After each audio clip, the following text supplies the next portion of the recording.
split it open, the inside of the wood is nice and dry, even in the worst rainstorms. So I'm just going to split this down a little bit more.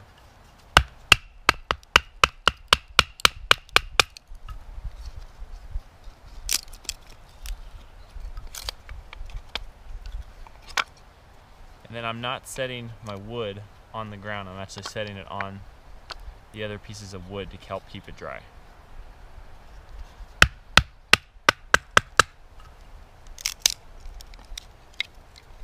So that's what we're going to do first, is just split it down. This is probably enough since I'm only doing this for demonstration. I could continue to split more of this down, but this is probably enough. Next thing we're going to do, I actually am going to split one more. That's just for a platform.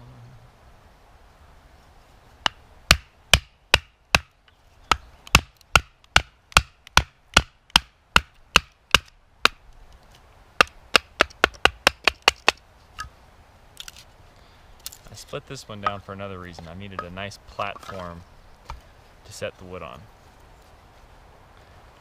Alright, now, these pieces that I've already split, I'm looking for the piece of wood that has the fewest knots and it's nice and straight.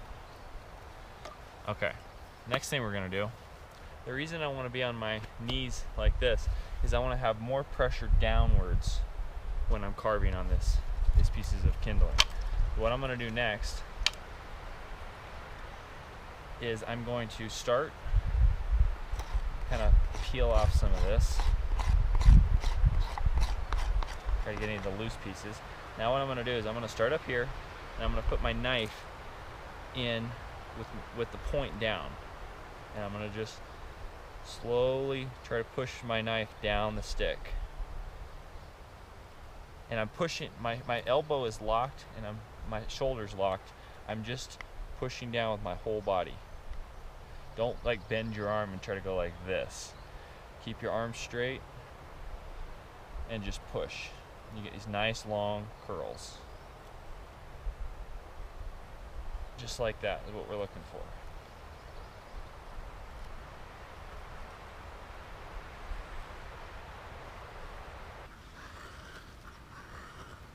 And you kind of rotate the stick, and by rotating the stick it helps get you another little point of the stick to carve on.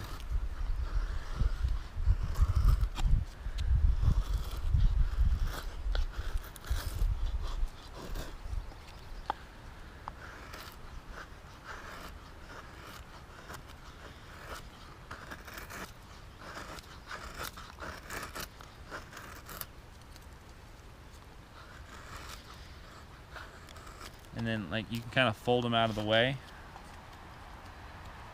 and then just keep on carving.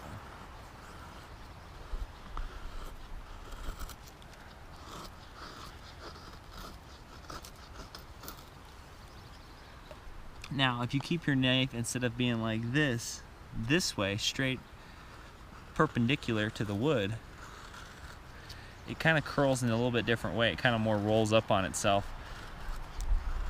than this way. This way it kind of turns to curve off one direction. See how it's making curly cues like this? Well, if you go this way, it curls the other way. So if you kind of go from this and then you go back to the middle and then you end up curling it off that way, you can kind of get a really good amount of curls on the stick. And you just keep going. Oops. You just keep doing this until you get down to the point where the stick's getting too thin.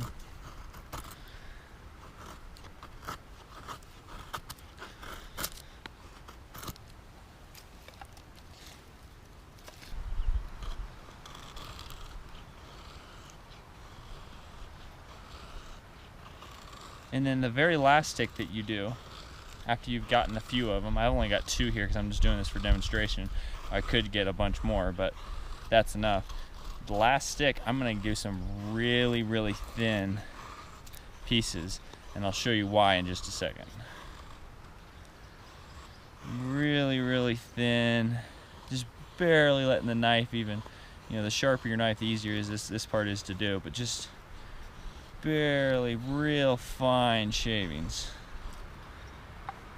You just keep doing that real fine shavings, almost to the point where they're just coming off.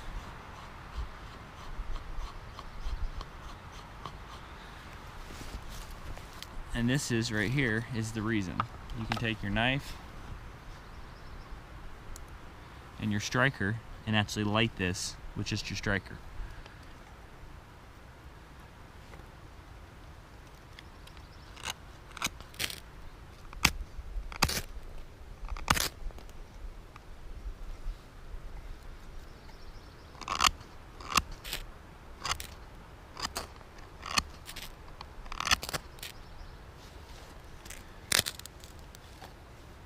Once you get it going, oh, it's gonna go out. Once you get it going, you can add your other feather sticks to it. So you can, as you can see, it's a really good way to make fire. And I didn't use any other tinder but the wood that I'm actually gonna burn. So guys, hope you've enjoyed this video. If you have, please give it a big thumbs up. That helps support the channel. And if you're a new watcher, please click that subscribe button. Thanks guys, see ya.